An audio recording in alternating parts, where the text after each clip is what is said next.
Amen, amen.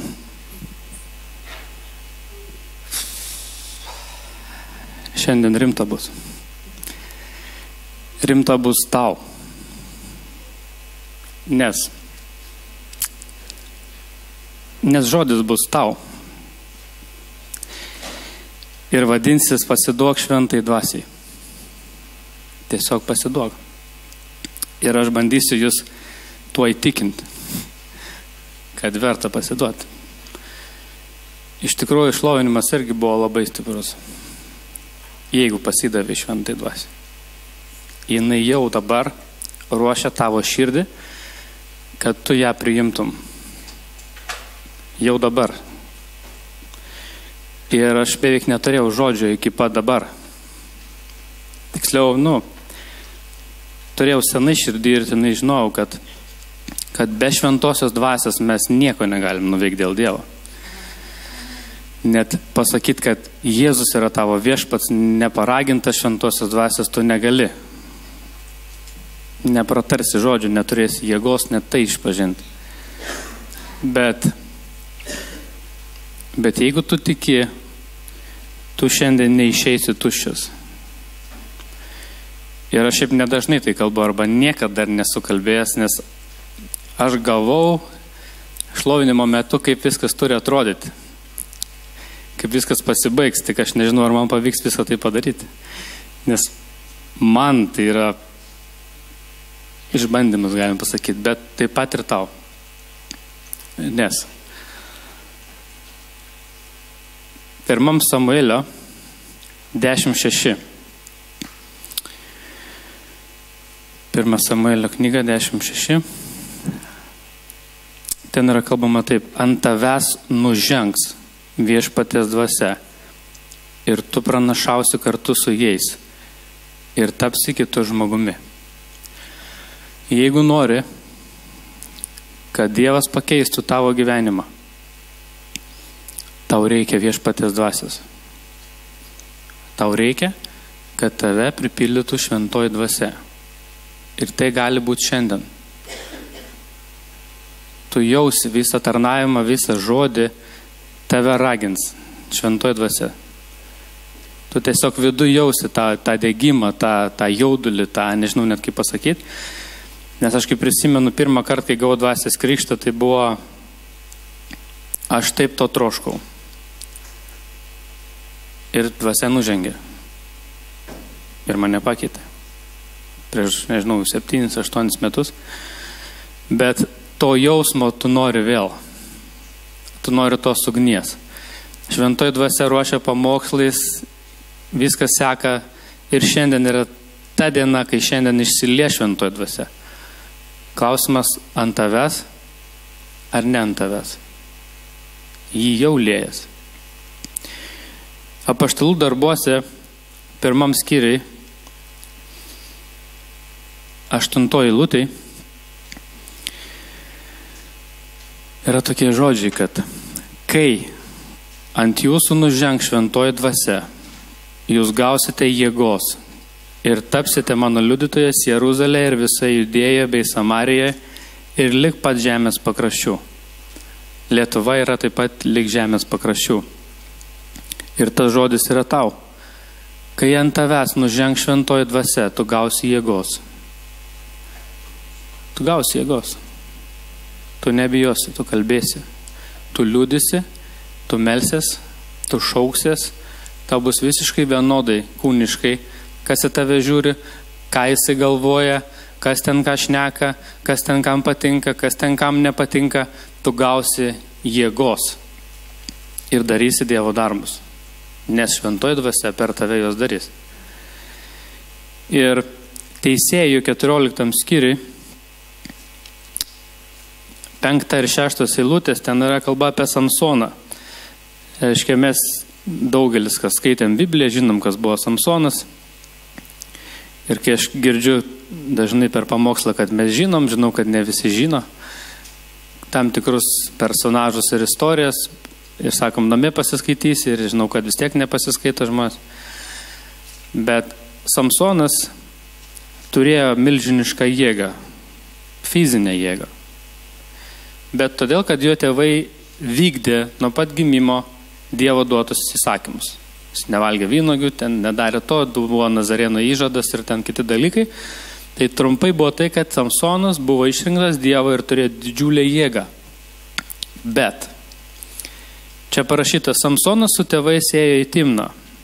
Prie Timnos vynuogynų jis sutiko jauną liūtą. Viešpatės dvasia galingai nužengė ant jo ir jis sudraskė jį kaip ožiuką plikomis rankomis. Bet viso to nepapasakojo tėvams. Ir čia aš norėčiau biškai apsistoti tą vietą. Ar kai tu meldiesi, kai tu kovoji, kažkokias gauni pagundas, ar tu turi tą jėgą sudraskyti prieš aplikom rankom? Nebuvo, kad Samsonas ėjo, sutiko liūtą, pagavo ir užmušė. Sako, tuo metu viešpatės dvasia galingai nužengė ant jo. Jis ne fiziškai pats sugebėjo tai padaryti, bet Dievo dvasios jėgos pagalba jis tą liūtą suplėšė kaip ožiuką. Ir dvasiai, kai meldiesi, būna, tu jauti tą jėgą. Tu jauti jėgą. Jeigu tu matai kažkokį tai priešą, tarkim, ten kažkokią tai problemą, ar tarkim, tarnauji žmogui, ar dar kažką, tu pajauti tą jėgą, kuri ne iš tavęs yra ir nėra milžiniška. Jeigu sulygintai, kaip viesulas nuplėšia lapą nuo medžio. Tas lapas neturi jokių šansų skristi ten, kur jis nori, jį tiesiog neša.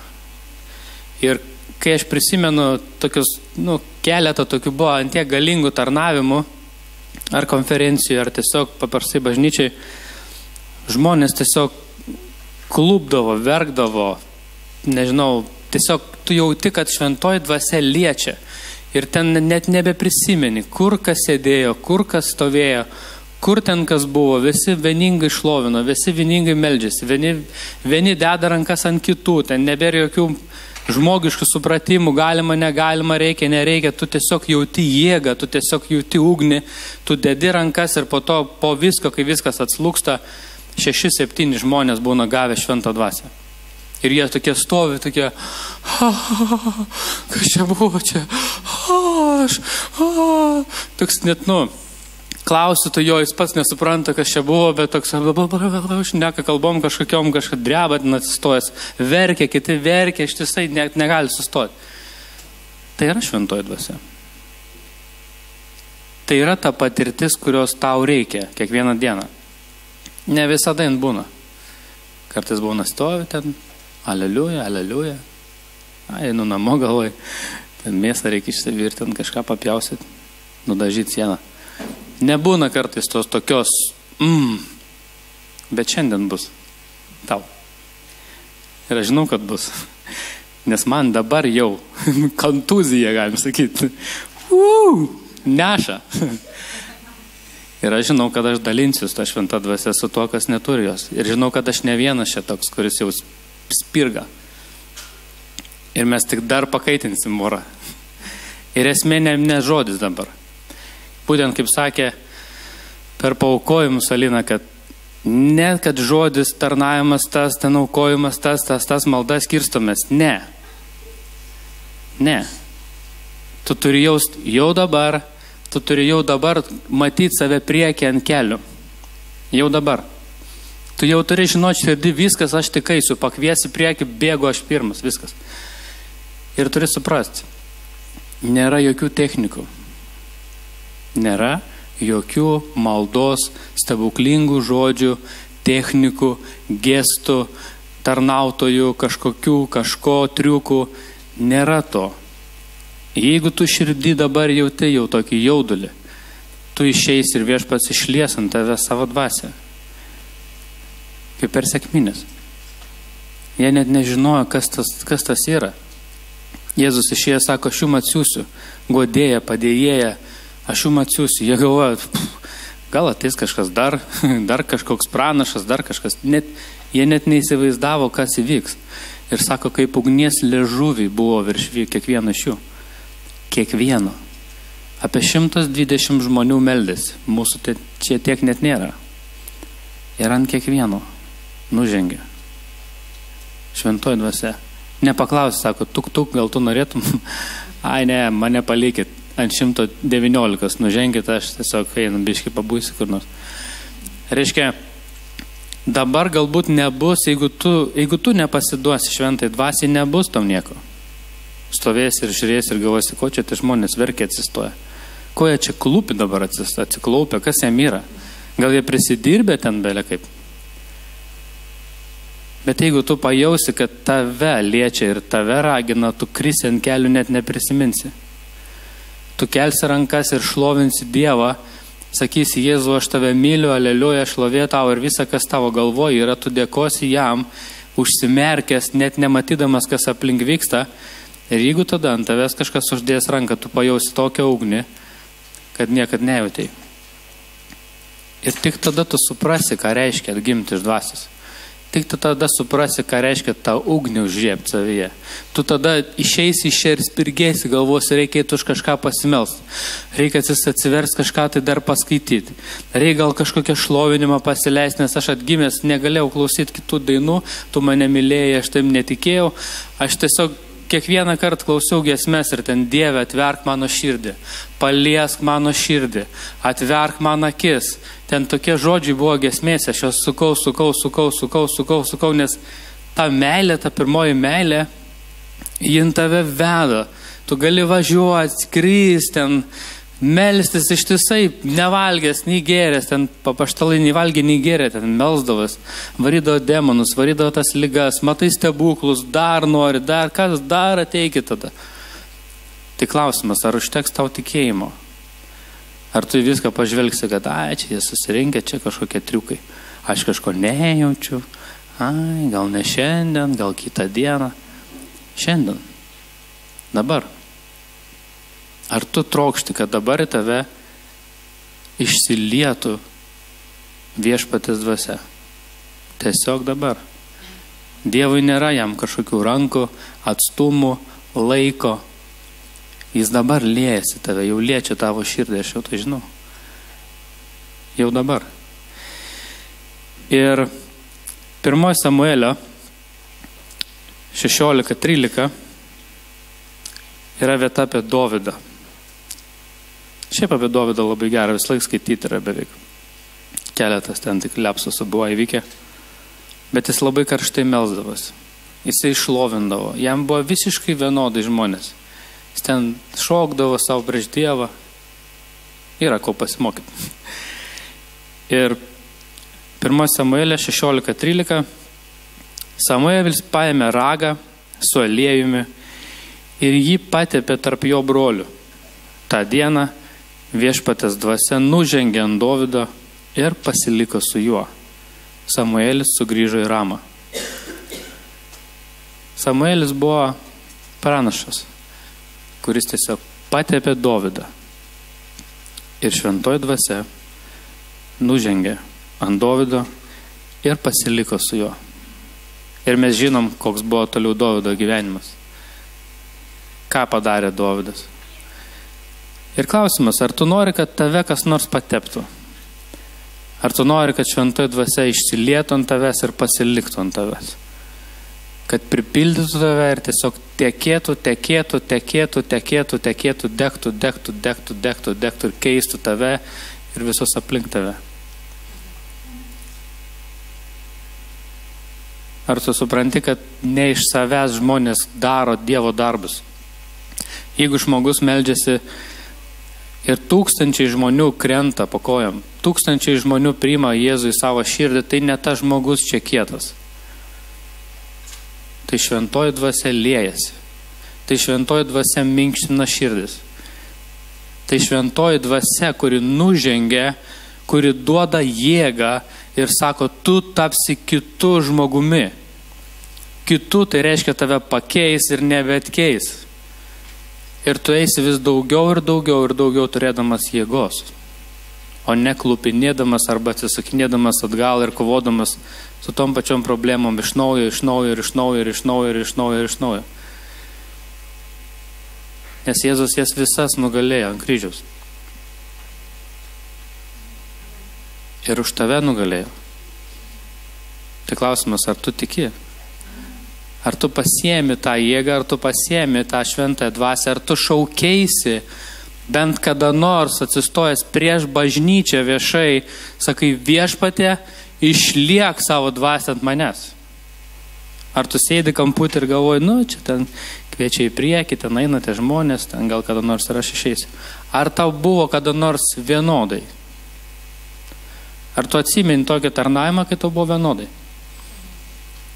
Kai tu buvai prieki, neatsimeni kaip atsidūrėjai, tikėjai Jėzum ir kažkas keitėsi. Gavai išgydymą, gavai išlaisvinimą, nežinau, ką tu gavai. Tu žinai, ką tu gavai. Tu žinai, ką tu jautėjai. Viešpats tai darė, ne žmonės. Viešpats tai darė, šventoji dvasia tai darė. Ir čia labai patiko man ta vieta, pabaigoje čia jau aš daug iš tikrųjų neturiu to eilučių, jų daug ir nereikia, nes mes suprantam, ko mes čia vėlgi šį kartą susirinkom, ko melsimės šiandien daug. Apaštalų darbai 10 ir 44 eilutė. Petrui dar tebekalbant šios dalykus, šventoji dvasia nužengė ant visų, kurie klausėsi žodžių. Petrui dar tebekalbant, šventoji dvasia nužengė ant visų, kurie klausėsi žodžių. Čia labai įdomi. Šventoji dvasia jau dabar gali ant tavęs nužengti, dar tebekalbant Dievo žodį, bet ant visų, kurie klausėsi. Gal ne visi klausėsi. Tai reiškia, kad nenužengė pro šalį ėjo žmogus, bam, šventoji dvasia, žinai, pasikeitė gyvenimas, ne?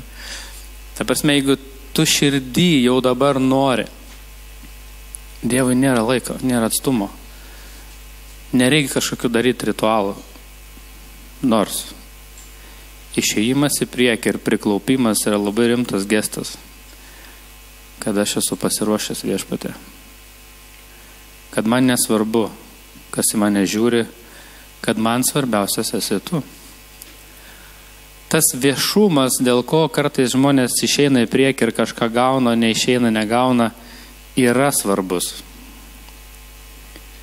Tai yra tavo tikėjimo veiksmas, nes tikėjimas be darbų yra miręs. Aš sakai, aš tikiu ir neini. Tu gali nieko nesakyti ir išeik. Tu gali nieko nesakyti ir gali dvasia ant tavęs nužengti, nes jinai mato tavo širdį. Ir nėra jokių technikų. Ir dar geresnė bus patirtis, kai tu melsies su žmogu ir ant jo nužengs šventoji dvasia per tave. Tada tu suprasi, kad ne tu čia esi svarbiausias, bet tu paklūsti šventai dvasiai ir jinai per tave veikia. Ir jeigu paklausčiau, kiek mes kartų meldėmės, kiekvienas iš mūsų žmogų ir jis pagijo ir liudijo. Kiek iš jūsų meldėtės už žmogų ir jis tapo laisvas nuo kažkokio surišimo.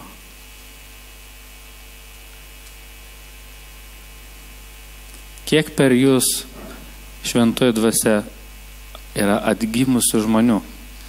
Nekalbu apie tai, kad jis sukalbėjo maldelę atgailos, tas labai svarbu. Bet atgimė taip, kad šiandien dienai tu matai, kad tai yra kitas žmogus. Ir mes visą laiką laukiam, kad atvažiuotų koks nors pamokslautojas, atveščiau draugę, kaiminę, kad už ją pasimelstų. O tu? Ne namie tai daryk, bažnyčiai. Bet ar tu nematai savęs kaip to tarnautojo? Oi ne, aš tiesiog ateinu, paklausau žodžio, geras buvo pamokslas, negeras buvo pamokslas. Stok ir pamokslauk. Oi, tai čia ar leis man pastoris? Jeigu būsi pilna šventosios dvasios, prašys. Jeigu tavo darbai ir tavo gyvenimas atspindės Kristų, tave kvies ir taip. Dievas kalbės tiem žmonėm. Dievas padarys tau tą taką. Dievas tave nuves. Jeigu tavo širdis trokš, tu būsi pripildyta šventąją dvasia, tu degsi. Visi aplink tai matys, tu būsi ta šviesa. Ne dėl to, kad ką tu dirbi, ką tu baigęs, kiek tu turi pinigų, kur tu gyveni, ką tu pažįsti ar dar kažką. Dievas neatsižvelgia į asmenis.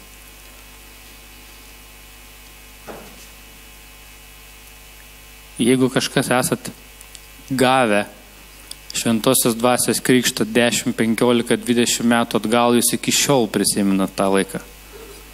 Neįmanoma jo pamiršti. Tai yra meilė, tai yra tokia meilė, kur tave užlieja, kad tu negali pykt, tu nebemoki pykt, bent ten keletą dienų, tai tikrai.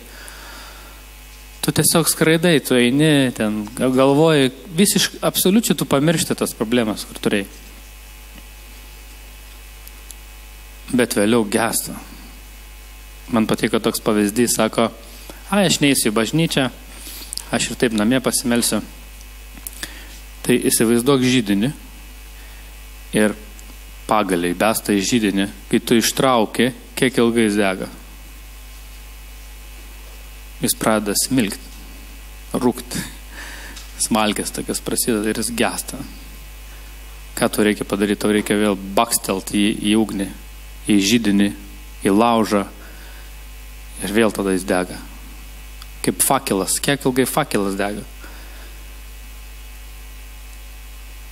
Tai klausimas, ar tau reikalinga ta bažnyčia, ar tau reikalingas tas laužas, ar tau reikalinga ta kaitra, gal tau reikalinga krosnis, kur metalas lydosi. Man reikalinga. Tai yra tam tikros konferencijos, tai yra tam tikri susibūrimai, kur susirenka degantys žmonės. Aš prisimenu, Vilniuje buvo, vieną kartą mes buvom tokie dar nedideliai bažnytėliai, dar buvo senam tokiam pastate. Ir mes visi stovėjom susispaudę, žmonių buvo daug. Ir mes sustojom tokiu ratu ir visi meldėmės kalbom, atrodė, kad dreba visas tas pastatas ir vos ne, kad ten jisai toj sudegs. Nors realiai ugnies tai nebuvo. Bet toks stiprumas. Ir netgi įeini jau į patalpą, konferencijose būna tokia kaip elektrytė, tokia. Tu jauti toks įelektrintas laukas, toks, tu žinai, kad tai bus. Ir kartais tu ateini ir toksai šaltis, toks abejingumas, toks sėdim, nu gal čia jeigu kažkas jau salto padarys, tai patikėsiu, jeigu ne, tai nežinau, greičiau čia baigtų, man jau laiks eit. Ir va tada toks yra skirtumas, kad kai tu pabūni tokioj ugny, tu ir vėl jos nori. Ir jeigu nėra tos ugnies, tu supranti, kad tu turi ją uždegti. Ir aš prisimenu, aš klausydavau tų pamokslininkų, kurie atvažiuodavo būtent dėl dvasios krikšto. Yra tokių evangelistų, kurie taip užkuria, kad tu ten jau sėdi nors ir priėmęs, jau bėgi prieki ir vis tiek nori dar. Ir toks būdavo, kad jis jau šneka, aš jau laukiu, aš jau čia visas drebu, jau galvoju, greičiau, meldžiamės, užteks. Nebepasakok, jau ten viskas gerai. O jis dar sako, dar užmerkim akis ir dar pasakykim, kad Viešpatie atleisk man dar kažką. Jisai veda per tam tikrus tokius žingsnius ir ta kulminacija kyla ir po to visi meldžiasi. Ir tas trunka net neįsivaizduoju kiek. Pusvalandį, valandą, trumpiau, mažiau. Žmonės, sakau, atsimerkia, žiūri kažkur kažkas apsikabinę, verkia vienoj pusėje, kitoj pusėje, ten kažkur prieki kažkas. Ten. Absoliučiai nesvarbu, kur tu ten randėsi, kur tu stovi. Visi tiesiog susibūrė į vieną vietą tenai tarpusavį ir ten žmonės vieni už kitus meldžiasi ir toks yra, nesakau, kad reikia emociškai pasigauti ir dabar pradėti čia kažką tai tokio daryti. Bet esmė, kad iš tavęs iš tikrųjų trykštų šventoji dvasia ir noras melstis, noras šlovinti Dievą, noras, kad ant tavęs nužengtų šventoji dvasia taip galingai, kad tu kaip tas lapas būtum nuneštas. Tiesiog nuneštas. Ir tik tada veikia visi Dievo žodėje parašyti tokie padrasnimi, kad sako, tu artinkis prie Dievo ir velnias bėgs nuo tavęs. Jeigu tu būsi toks karštas ir degsi, tu ateisi kažkur tai ir žmonės tiesiog eis prie tavęs. Matys jie tavyje tą ugnį. Matys veiksme, kad tu darai, kai tu kalbi, su meilės, tu kalbi su tikėjimu. Ir sakys, aš noriu tokio tikėjimo. Sakys, aš noriu tokios meilės. Jėzui spjaudė į veidą. Ir tau spjaudės. Jėzų mušė. Ir tave muš. Jėzų persekėjo. Ir tave persekios. Bet visi vaisiai iš dvasios kantrybė, meilė, romumas, visa tai bus tavyje. Tu nejausi baimės. Tu nejausi neapykantos. Tu nejausi to nusivylimų, kuris labai dažnai mus puola. Tu nejausi tų įsižeidimų. Vaidai, kivirčiai, ginčiai, muštynės, girtakleimas, tai kūno darbai. Tai tavo kūnas. Ir jeigu tave pripildys šventoji dvasia, tu net nesuprasi, kas darosi. Tu sakysi, aš tiek turiu meilės aplinkiniam žmonėm. Tu sakysi, aš noriu eiti į bažnyčią kiekvieną dieną. Ir ne visi tave supras. Bet klausimas, ar tau tai rūpi? Kai tu matysi žmonės, kurie kovoja savo gyvenime ir nelaimi, niekaip nelaimi, tu suprasti ir sakysi, tau reikia šventosios dvasios. Nėra kita varianta. Tau reikia, kad su tavim dirbtų iš vidaus Dievas. Tau reikia, kad šventoji dvasia tau kalbėtų kasdieną, kai tu darai pasirinkimus, kasdieną, kai tu galvoji, eit filmą pažiūrėti kažkokią tai per televiziją, ar ten per kažkokį ten kompiuterį, ar eit pasimelst, ar eit pašlovint, važiuojant automobiliu, galvoji, ar pasileisti radijo stotį, gal čia kokią gerą dainą, ar gal giesmę. Kai tu galvosi, gal su žmonėm galima pašnekėti apie Biržų šventę, ežerą, ten orą ar dar kažką, ar tu galvoji, gal apie Dievą geriau pašnekėkim. Gal pašnekėkim apie Evangeliją. Gal pašnekėkim apie Dievo meilę. Kai tau sakys žmonės, sakys, aš nusidėjau, aš prisidirbau ten tiek ir tiek ir tiek ir tiek ir tiek. Ir tu jam sakysi, Jėzus tave myli. Jis nepasmerkė tavęs. Kai tu jam atversi Dievo žodį ir sakysi, Dovydas nenusidėjo. Marija nenusidėjo, kur Jėzus išlaisvino. Kas ją pasmerkė? Kas metė akmenį ją? Nieks nemetė. Kai tu išmoksi tą žodį, kuris bus tavo širdį, atiduoti reikiamų momentų, tu būsi instrumentas. Tai ne tai, kad religiškai, kaip tas fariziejus, aš pasninkauju, aš meldžiuosi, aš aukoju, va, tas čia valkata muitininkas, dar koks nors. Nėra meilės pas jį. Ir sako, viską darykite meilėje. Kai Viešpats ėjo ir prie jo pribėgdavo žmonės, klupdavo, prašydavo, ateidavo artimieji, ką Jėzus sakydavo? Tave išgelbėjo tavo tikėjimas. Jis jau mato, suprantate, įsivaizduokit pavyzdį. Išeina 5 žmonės į priekį. 2 stovi galvas nunarinę ir vienas stovi iškėlęs rankas ir sako, Dieve, aš laukiu kažko iš tavęs. Tu eini ant visų dedi rankas, spėk, kam įvyks kažkas. Ar Ar tam, kuris sako, Dieve, aš stoviu prieš tave. Aš esu pasiruošęs. Suprantat, tai nėra kažkokia technika. Tai yra širdis, kuri tu negali tiesiog taip sėdėti, tave tiesiog rauna. Tu degi. Kai mes meldžiamės, tarkim, būna, aš dažnai jaučiu, kad įsivaizduoju, kad ant tavo rankų yra ugnis. Ir dabar tą ugnį dedi, ir ant taip, kaip ugnis greitai, pokšti ir nuo užuolaidos, ant sienos, ant žemės ir viskas dega. Yra žmogus, man neduos sumeluoti. Singi. Neris, ne? Ugnis užsiplėskė labai greitai.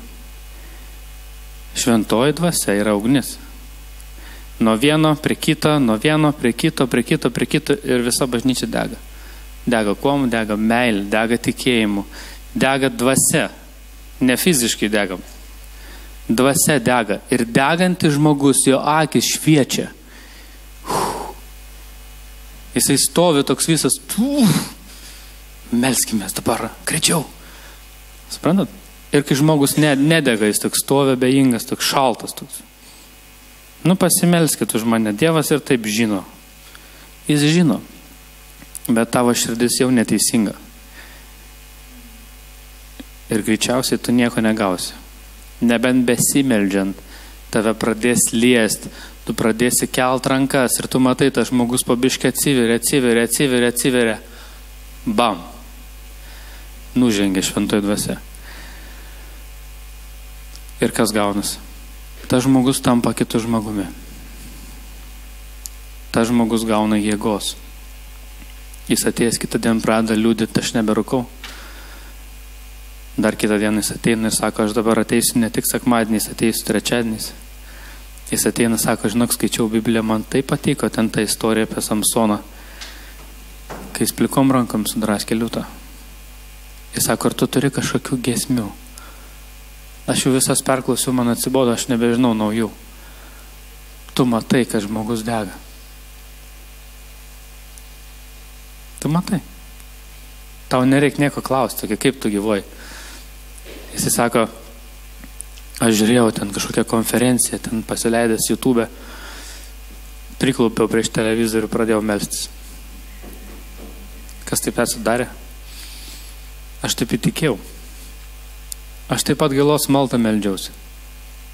Už man nieks nesimeldė. Aš pažiūrėjau Hovindo seminarą, man viskas tapo aišku, pabaigoje buvo malda atgailos. Prie kompo. Ant kelių. Ir va.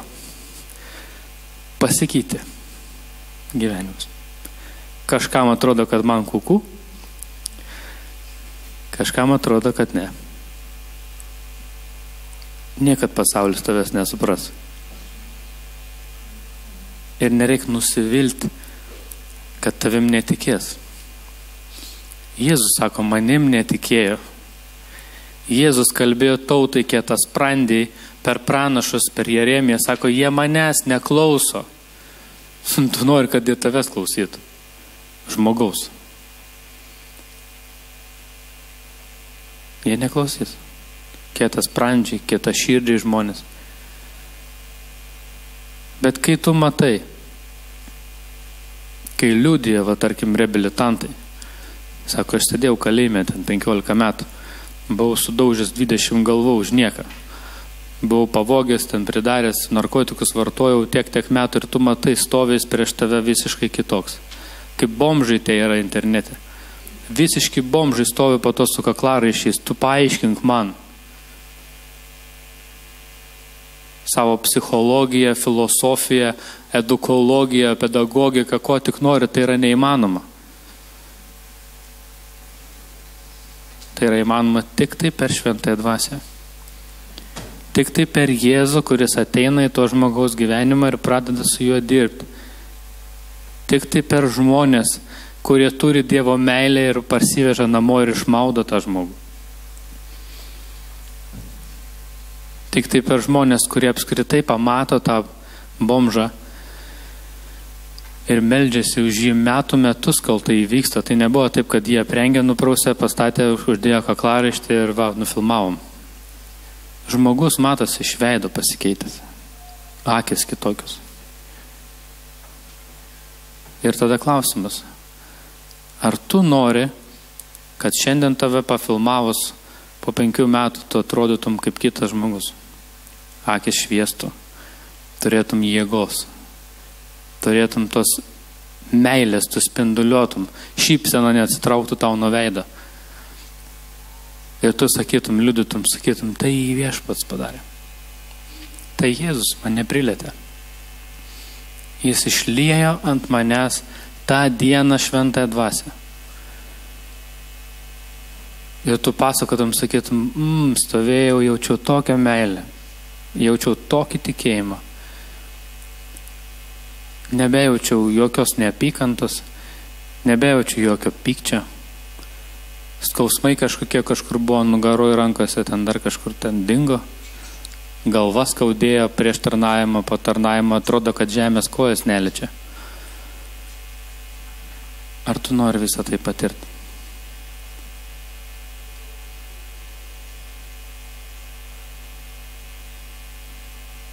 Jeigu tu nori visą tai patirti, tau nereikia niekur eiti. Tu jau atėjai. Tau tik reikia išdrįsti. Tau tik reikia išdrįsti. Ir aš tikrai žinau daugelį iš jūsų, vienus mažiau, kitus daugiau, bet aš žinau, kad taip gali pakeisti tave, kad po keletos metų tu tarnausi. Ne šiaip tarnausi, mes kaip kalbėjom. Yra, tarkim, šlovinimo tarnavimas, yra maldos tarnavimai, yra stalų tarnavimai, valymo tarnavimai ir taip toliau, bet tu tarnausi taip, kad visiems bus akivaizdu, kad ant tavęs yra šventoji dvasia, kuri atėjo, nužengė ir pasiliko su tavim. Kažkaip pas mus bažnyčiai nėra taip, kad mes labai reikštumėm dvasinės dovanas, kaip pranašavimo, išminties, ten pažinimo žodžio ir taip toliau. Galbūt visą tai veikia, kai mes meldžiamės tokiom mažesnėm grupelėm, taip labiau intimiai, galim tai pavadinti, jo. Bet iš tikrųjų mes dažnai gaunam pranašystės. Ypatingai iš svečių, kurie atvažiuoja ir drąsiai tarnauja, nes jis važiuos ir tai namo, jam visiškai vienodai, kas čia ką galvoja, jisai leidžia Dievui per save veikti.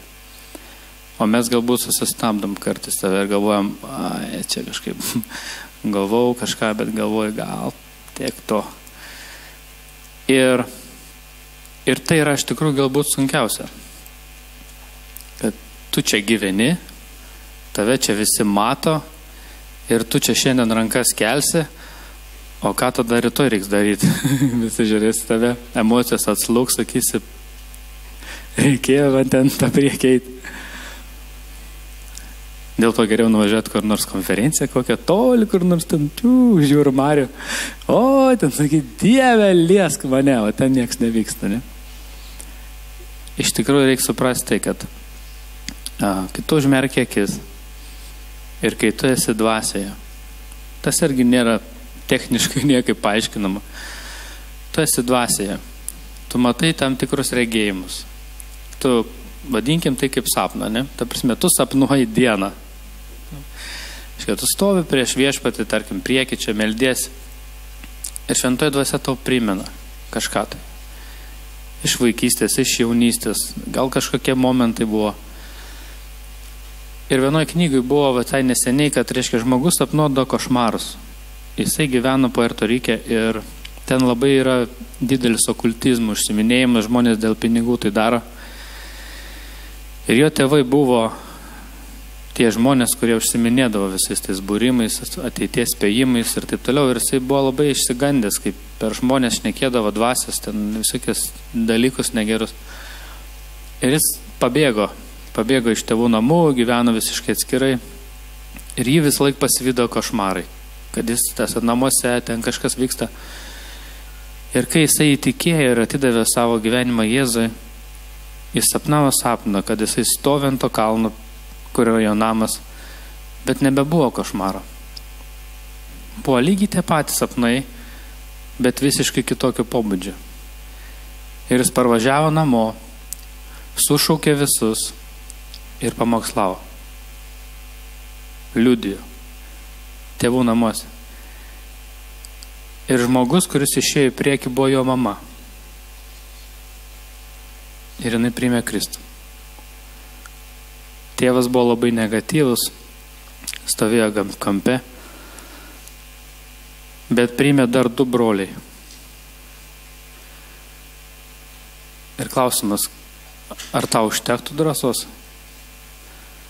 Man tai iki šiol sunku. Sunku su artimaisiais. Bet tavo artimieji, kas yra tavo artimas? Ar bažnyčių žmonės nėra tavo artimas? Su jais irgi sunku, ne? Nes mes kaip šeima.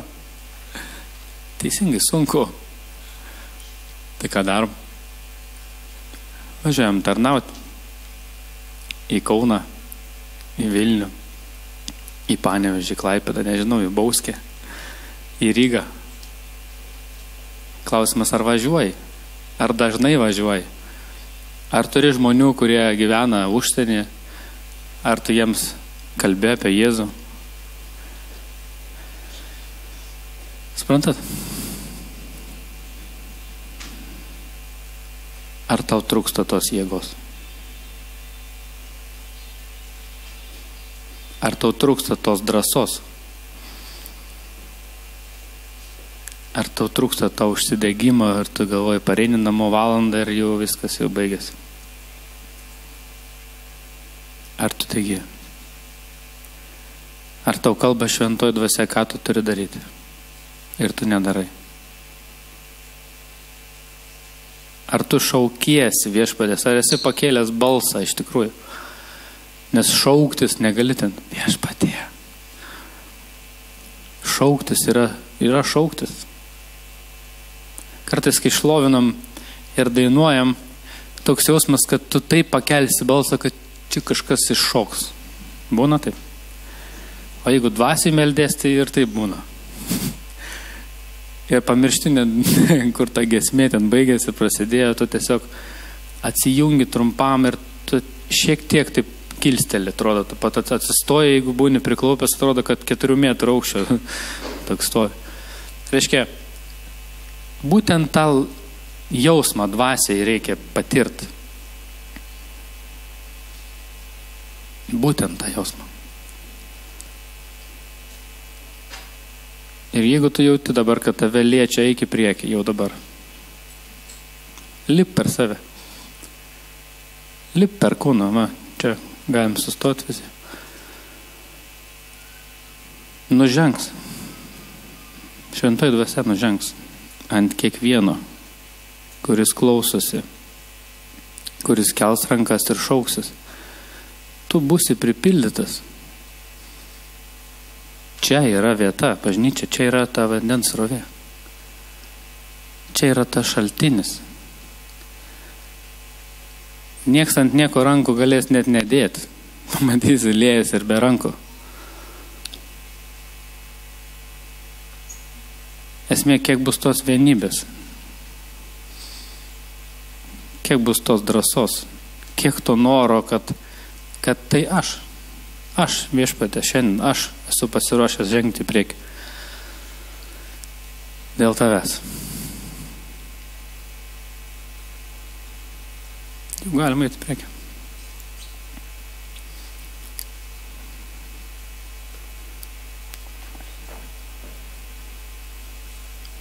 Suprantat, mes esam bažnyčia, mes esam vienas kūnas.